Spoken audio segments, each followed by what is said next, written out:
mais lan laa la waxoon keroog bi nga ko vidéo yi nee naa la bu ko estati nga ne ma waaw nga ne danga ko estati non Ndiaye Lo yëpp nga ma nag te xam lan laa bëgg vidéo yi ngay def ak Anta yëpp ci TikTok bi nga supprimer lépp sinon sama diggante yow dina jeex parce que yow li ma la may dafa ëpp chaque jour ko indi rek ma muñ ko indi rek ma nangul la loolu pour lan te boo ñëwee naan da ngay kaf da ngay foo am na yoo xam ne dafa ëpp de ay bisu yii nii kafeewu ma ko sax na nga ko xam nag muy message noonu naan lan la waxal xamoo lan laay wax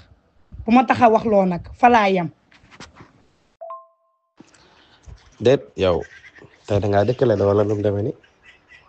yow loolu ban intérêt laa ci am di ko vidéo di ko nëbb comme si dama def loo xamante ne bi dama la koy nëbb lu ma def sa kanam kay su ma neexee ma stocké wala publier ko et puis yaa ngi bëgg a ëppal ay sa vidéo yi ngay def ak Anta surtout nga dindi ko pour lan Anta dama koo jàppoon ndax yow yaa tax ma koy bàyyi yow kay comme mënoo koo seere yow seere sama diggante ak yow rek te maanu sama diggante ak moom c'est mieux du ma bàyyi nit ndax nit mënu ma lool ay suñu diggante na fi am yooyu yëpp dafa teel waxal ci leneen rek moo gën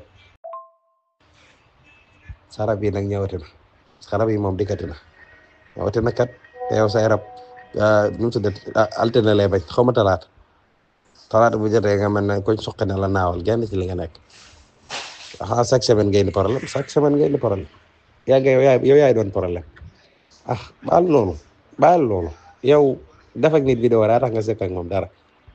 yow xam nga ne man yow rek lay topp ma kenn ngay nekk di teeral baal yooyu waay.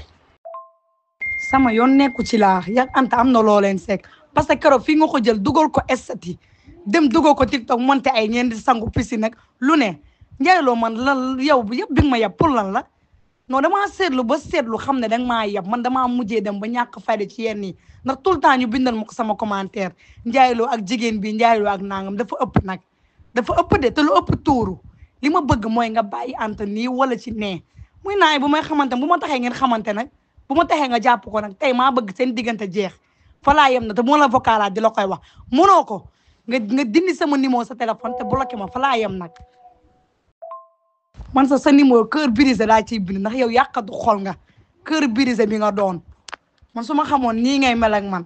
du ma sax jéem di dund ak yow balay jox sama xol Ndiaye Lo yow bett nga ma barki Sëriñ Bamba lii yàggoon nañ ma di ma koy wax lii ka wax na ma ko munaas wax ma ko bàyyi Ndiaye Lo ma dëggal boobu sénégalais ku ne di may naan bàyyi Ndiaye Lo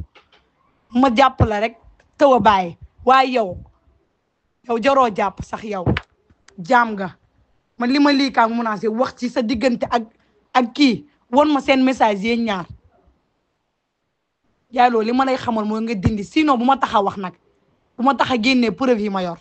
dindi sa vidéo yi ak Anta fa laa yem na bugguma benn coow li ma la may dafa ëpp te tey nag laa koy dindi muy naan altine ak talaata. teer rek loolu moom day ëpp torop te teel na de yow da ngaa bëgg waxi bloqué torop ñaar ba ñett nga ne bloqué fii luñ fi mënta waxtaane amut guerre mondiale gi ne ci waxtaan la mujj dañ ko waxtaane rek loolu fi waxtaane amut bàyyi sa affaire de jalousie bi nga war a bàyyi te bu nit ñi xamee ne da ngaa faible ci côté boobu noonu danañ la ko gën a yabee nag mooy loolu noonu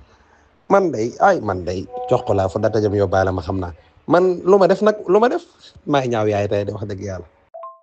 yow cœur brisé nga te xam lu ma lay wax nag xamal benn te xoolal du ma la ko waxaat Ndiaye Lo dama lay wax ne sa yooyu noonu suñ jotee ngay woo sa xarit bu ne di kalaame di woo ku ne di wax bu ma kenn sonal nag fa laa yem nag si sa xarit bu ma ci woo dina dégg nag sa xarit bu ma ci woo dinaa ko wax loo xamante ne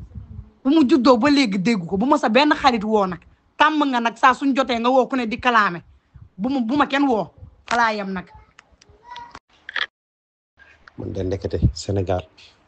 Bienvenue sur la nouvelle plateforme dédiée aux créateurs de contenu et influenceurs. La plateforme SeneInfluenceur est la solution ultime pour trouver les influenceurs parfaits pour ta marque. Rejoins-nous sur www.seneinfluenceur.com et trouve tes partenaires en un clin d'œil.